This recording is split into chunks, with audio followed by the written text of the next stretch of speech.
กล่าวไว้สาพระครูสมวิศวัตวรกิจโจผู้อำนวยการสถานีคลื่น104.50 เมกะเฮิรตซ์เจ้าวาดวัดสาหินเจ้า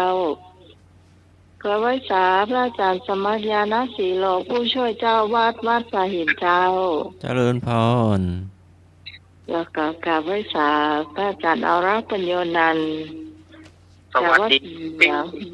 จาก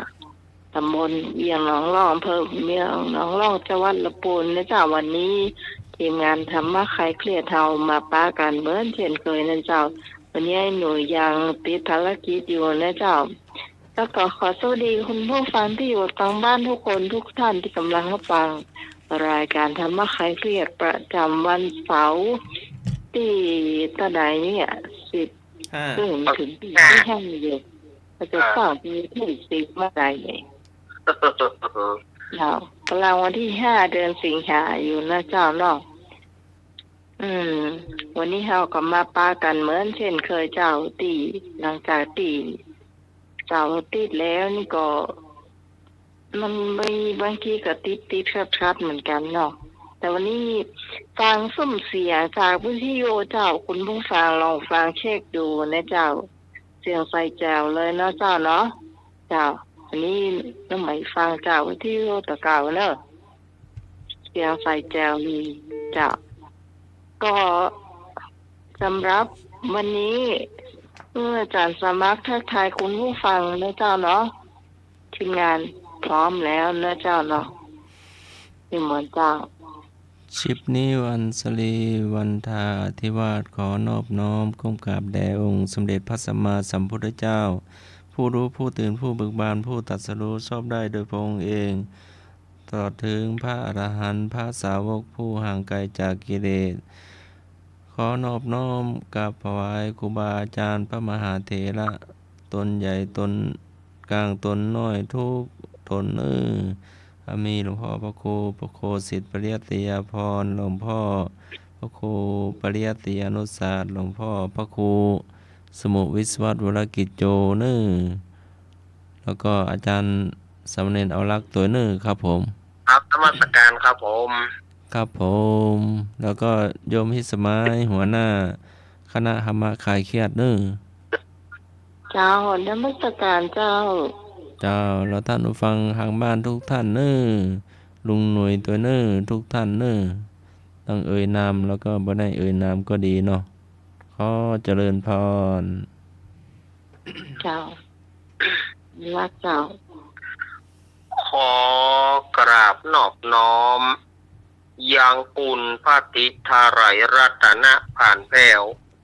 พระเกี้ยวเจ้าตั้ง3 ประการหมายมีพระพุทธพระธรรมพระสงฆ์อันเป็นสารณะที่เปิ่งของหมู่เฮาต่างหลายขอกราบไหว้สาบุญญาปรมีธรรม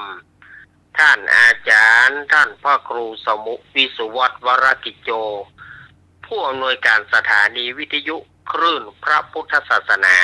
การศึกษาและวัฒนธรรม104.50พร้อมไปด้วยท่านครูบาอาจารย์ภิกษุสามเณรที่ได้เปิดวิทยุให้ฟังอยู่ต่างวัดต่างวาด้วยความเคารพอย่างสูงสุดยิ่งครับผมขอกราบนมัสการท่านอาจารย์สมัครญาณศรีโลผู้ช่วยเจ้าอาวาสด้วยความเคารพครับผมครับผม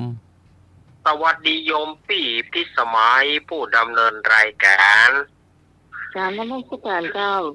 แล้วก็สวัสดีลุงหนุ่ยเปิ้นยังมาบ่ถึงเนาะเจริญพรคณะสัทธาญาติโยมศรัทธาสาธุชนคนดีเฮาทุกท่านมาแล้วรายการธรรมะคลายเครียดวันนี้เป็นวันเสาร์ที่5 สิงหาคมพุทธศักราช2566เดือน10เหนือเดือน8ใต้แฮมมันนี่4ค่ำเผลอแป๊บเดียวเขาเข้าพรรษามาผ่านไปละจะเข้าวันที่4ละวันเวลากำเดี๋ยววันนี้วันเสาร์5วันนี้นะวันเสาร์ รู้สึกว่าจะมีเสาห้าหลายเตือก็ไหน วันนี้เป็นวันเสาร์ที่ห้าเป็นวันเสาร์ห้าวันนี้ไผมีพระมีเหรียญเอาไปปลูกเสกเขียนไผไปได้6 โมง 6 เมียวเอาไปปลูกเสกเขียนวันนี้นะวันเสาร์ห้าวันแห่งวันเสาร์ห้าเนาะก็เมื่อมาป้ากันก็อย่างที่ว่าหายไปช่วงที่แล้วก็หายไปบอกให้ได้มีโอกาสได้จัดไปแต่ไปว่าสถานญาติโยมเอ๋ย1สุขภาพ2ฟ้าฝน3เวลา โอ้โหย ก็ ได้ เป็น ใคร ธรรม จะ ดาเนาะ น่ากะได้ใครจะมาได้ จักมันตุ้มยองเพิ่นว่าน่ะจ้ะ น่ะ ก็ดีบางครั้งก็บ่ดีอะเนาะ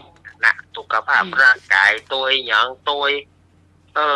ก็เมื่อใดมันใจจื่นใจบานก็ใครอู้ใครจ๋าสถานญาติโยมกันว่ามันบ่จื่นบ่บานก็มันหังมันบ่ม่วน โอ้ตัวนั้นเนาะ นะมันบ่ม่วนโต้ยเนาะมันอย่างว่า ในช่วงนี้ต้องทำใจหน่อยวันนี้มีฝนเนอะทางบ้านอาตมาภาพมีฝนแต่บ่มีฟ้าห้องเนอะมีฝนซึงมาเรื่อย เป็น ๆเอา แล้วฟ้าบ่ฮ้อง ฟ้าบ่ห้อง จ้ะ หัวหยังถ้าฟ้าห้องก็ว่ากันไปหำยังเอาวะเนาะได้อุ้มได้ตั้งใจกันก่อน จะมาทายปัญหาเพลงก่อนนะเจ้า